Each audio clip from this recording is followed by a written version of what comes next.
अगर आप गुंडागर्दी करोगे तो निश्चित है पुलिस कार्रवाई करेगी। आप नहीं मानोगे तो आपको प्यार से मनाएगी, प्यार से नहीं मानोगे तो जबरी मनाएगी, जबरी नहीं मानोगे तो फिर जो कानून का डंडा है तो कानून का डंडा तो चलेगा ना।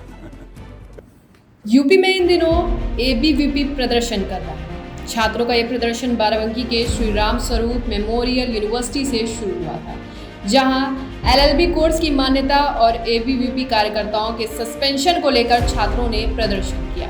इसी के बाद छात्रों पर लाठीचार्ज हुआ। लाठीचार्ज के बाद छात्रों का गुस्सा फूट पड़ा और मामले ने तूल पकड़ लिया।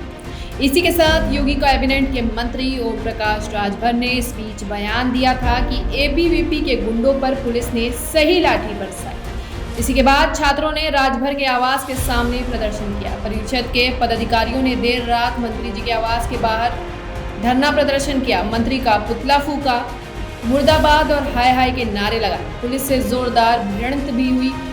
वहीं अखिल भारतीय विद्यार्थी परिषद के निशाने पर अपनी ही सरकार की पुलिस और प्रशासन तो है ही, अब गठबंधन के मंत्री भी आ गए हैं। ऐसा लगने लगा है कि सरकार के लोग ही सरकार के खिलाफ हो गए हैं। अब एबीवीपी के कार्यकर्ताओं ने प्रेस कॉन्फ्रेंस की। इस दौरान उन्होंने सीएम योगी से सवाल पूछे। उन्होंने कहा, शिक्षा माफिया को मिट्टी में आप कब मिलाएंगे? श्री राम स्वरूप मेमोरियल यूनिवर्सिटी में छात्रों पर लाठीचार्ज होने के मामले में एबीवीपी ने प्रेस कॉन्फ्रेंस की। एबीवीपी राष्ट्रीय मंत्री अंकित शुक्ला ने यह प्रेस कॉन्फ्रेंस की। एबीवीपी राष्ट्रीय मंत्री अंकित शुक्ला ने कहा, मुख्यमंत्री योगी ने इस मामले की जांच मंडल आयुक्त अयोध्या को सौंपी। 48 घंटे में उन दोषियों को चिन्हित कर उन्हें जेल में डाला जाए। उन्होंने आगे कहा, बवाल के बाद कल बार काउंसिल ऑफ इंडिया का अल्टीमेटम लेटर यूनिवर्सिटी को मिला। इससे स्पष्ट हो जाता है कि पहले नहीं मिला था और छात्रों का विरोध जायज़ था। अगर उनका नवीनीकरण हुआ था तो 3 सितंबर को लेटर क्यों जारी किया गया? साल जो विद्यार्थियों का नुकसान हुआ है उसकी जांच की जाए और यूनिवर्सिटी को बंद किया जाए।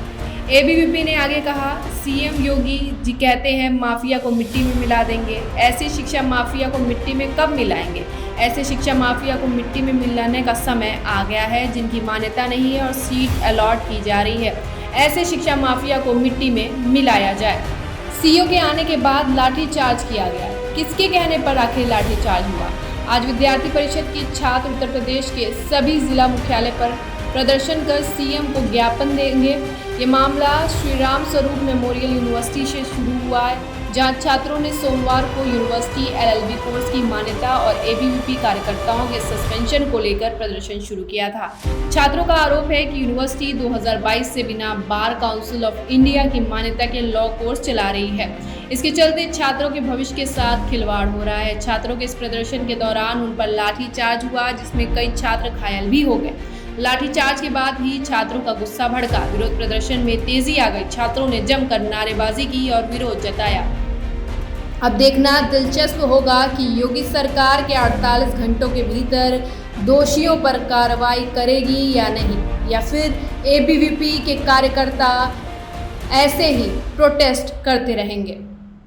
से विधि छात्रों के न्याय के लिए संघर्ष कर रहे हमारे विद्यार्थी परिषद के कार्यकर्ताओं को और आम विद्यार्थियों पर जिस तरीके से बर्बर तरीके से लाठीचार्ज हुई, उनको निर्ममता से मारा गया, बाहरी गुंडों के द्वारा उनके साथ मारपीट की गई और उसके बाद का जो घटनाक्रम हुआ हम सबसे छिपा नहीं है। मुख्यमंत्री जी ने मंडलायुक्त अयोध्या और आईजी अयोध्या को जांच सौंपी है। मुख्यमंत्री जी का एक बयान है कि माफियाओं को मिट्टी में मिला देंगे। मैं मुख्यमंत्री जी से मांग करता हूं कि अब समय आ गया है कि ऐसे शिक्षा माफिया को मिट्टी में मिलाया जाए। ऐसे भ्रष्टाचार करने वाले लोगों को, भ्रष्ट तंत्र चलाने वाले लोगों को चिन्हित करके आपकी जांच समिति उनका नामों को सार्वजनिक करे और उनको जल्द से जल्द मुकदमा दर्ज करके उनको जेल भेजा जाए। रामस्वरूप विश्वविद्यालय जो 3 साल से विधि छात्रों के साथ अन्याय कर रहा था, उनके भविष्य के साथ खिलवाड़ कर रहा था, उनको चिन्हित करते हुए उन सभी लोगों को जेल में डालने का काम ये प्रशासन करे। हम इसकी मांग करते हैं। उच्च शिक्षा परिषद ने कल एक FIR लॉन्च कराई है उनके विरुद्ध, विश्वविद्यालय के विरुद्ध। उनके बिंदुओं को ध्यान में रखते हुए प्रशासन दोषियों के ऊपर कार्रवाई करे, उनको जेल भेजे। साथ ही साथ हमारे कार्यकर्ता आज पूरे प्रदेश के अंदर जिला केंद्रों पर विरोध प्रदर्शन कर रहे हैं, आंदोलन कर रहे हैं। 48 घंटों के अंदर हमको निर्णायक कार्रवाई नहीं हुई, जांच समिति की रिपोर्टों के आधार पर दोषियों को चिन्हित करके जेल नहीं भेजा गया, उन पर कार्रवाई कठोर रूप से नहीं हुई, तो हम प्रदेश स्तर पर भी बड़े आंदोलन के लिए बाध्य होंगे। एक लेटर वायरल हो रहा है जिसमें मान्यता की बात कही जा रही है, उस पर आप जी, वो VCI का जो लेटर है उसमें आप देखेंगे वो प्रोविजनल अलॉटमेंट है, सशर्त अनुमति है उनको, और इस सशर्त अनुमति की भी एक प्रक्रिया होती है। उन्होंने खुद साबित कर दिया कि उनका नवीनीकरण नहीं था। इसलिए हमारा ये घटनाक्रम 1 सितंबर का है, उनको मान्यता 3 सितंबर को कल मिली है। इसलिए वो दोषी हैं, वो भ्रष्ट हैं। और एक दिन के अंदर कैसे इंस्पेक्शन हो गया, कैसे निरीक्षण हो गया और कैसे रिपोर्ट बन गई और कैसे सीधे रिपोर्ट उनको मिल गई। इसलिए ये पूरा घटनाक्रम ये जांच का विषय है कि कैसे उनको राज्य विधिज्ञ परिषद की ओर से ये कैसे मान्यता मिल गई। और इसलिए हम ये मांग करते हैं कि इसकी भी जांच की जाए और इसकी पूरी प्रक्रिया होती है। 31 दिसंबर तक एप्लीकेशन कर देना होता है। आप उनके वेबसाइट को हमने चेक किया है, 7 दिन पहले उन्होंने इसके लिए अप्लाई किया है, एक बार 9 महीने पहले किया था। इसलिए ये पूरा घटनाक्रम ये उन्होंने विश्वविद्यालय को भ्रष्टाचार का अड्डा बना रखा था, जिस पर विद्यार्थी परिषद आक्रोशित थी, विद्यार्थी आक्रोशित थे और उन्होंने आंदोलन किया। हमारा आंदोलन जारी रहेगा।